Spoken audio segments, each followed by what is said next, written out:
Պրոշյան և Քասախ համայնքների բնակիչները դարձյալ բողոքում են, պահանջելով, որ 25 և 59 համարի ավտոբուսները երթուղին շարունակեն մինչև իրենց համայնքները։ Մինչև այդ Երևան հասնելու համար վճարում էին 150 դրամ։ Հիմա Երևանի քաղաքապետարանը որոշել է, որ նոր երթուղին սպասարկելու է Մուլտիտրանսպորտ ընկերությունը և ուղևորը լինելու է 250 և 200 դրամ։ Ինչպես ավելի վաղ ներկայացրել էին բնակիչները, նոր երթուղին ընդամենը 7 կիլոմետր է իրենց համայնքներից մինչև Ֆիզիկայի ինստիտուտ։ Վերջին ավտոբուսը նախատեսված է ժամը 19:30-ին, այնինչ նախկին երթուղին ավելի երկար է եղել։ Վերջին կանգառը հաղթանակի զբոսայգին։ Ապրիլի 9-ին էլ հանդիպել են կառավարության ներկայացուցիչների հետ, հանդիպումից գոհ չեն։ Ոչ մի զիջման չգնացին մեր ժողովրդի խնդրանք պահանջին, մերժեցին ու ասեմ ձեզ,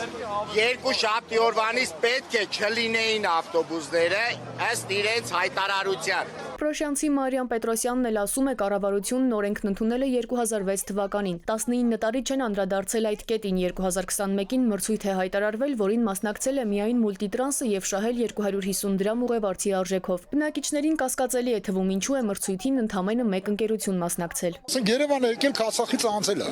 Հլենեք ժողովուրդ, գնացել ասել է պաշտպանության նախարարություն, հենց տեսեք քանի կիլոմետր է հեռու։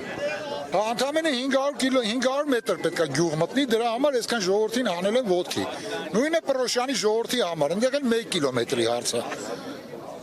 Եկել մտել է Պրոշյանի տարածք, վարչական տարածքի մեջ է Պրոշյանի։ Ինչի համար այդ քաղաքային ավտոբուսը հանվում։ Քննարկումների ժամանակ այդ հարցերը տվել եք, ինչ են ձեզ արձագանքել։ Փոխնախարարի իմ տված 3 հարցերից ոչ մեկին չպատասխան։ Տարածքային կառավարման և ենթակառուցվածքների նախարարությունն էլ պարզաբանում է, որ հանդիպումների ընթացքում բնակիչներին խնդրի լուծման տարբերակներ առաջարկել են։ Փոխադրավարձի նվազեցում, Պրոշյան-Երևան 200 դրամ, Քասախ-Երևան 150 դրամ։ Նաև սահմանված երթերի քանակի ավելացում, Երևանի տրանսպորտին հասանելիություն բնակավայրերին հարող միջպետական ճանապարհից, տրանսպորտային միջոցների թվաքանակի ավելացում և Երևանում վերջնակետի փոփոխություն։ Գերատեսչությունից ապակառուցողական են գնահատել կրկին բողոքի ակցիաներ ձեռնարկելը։ Շատ չանցած ակցիան ավարտվեց, բողոքավորները ցրվեցին։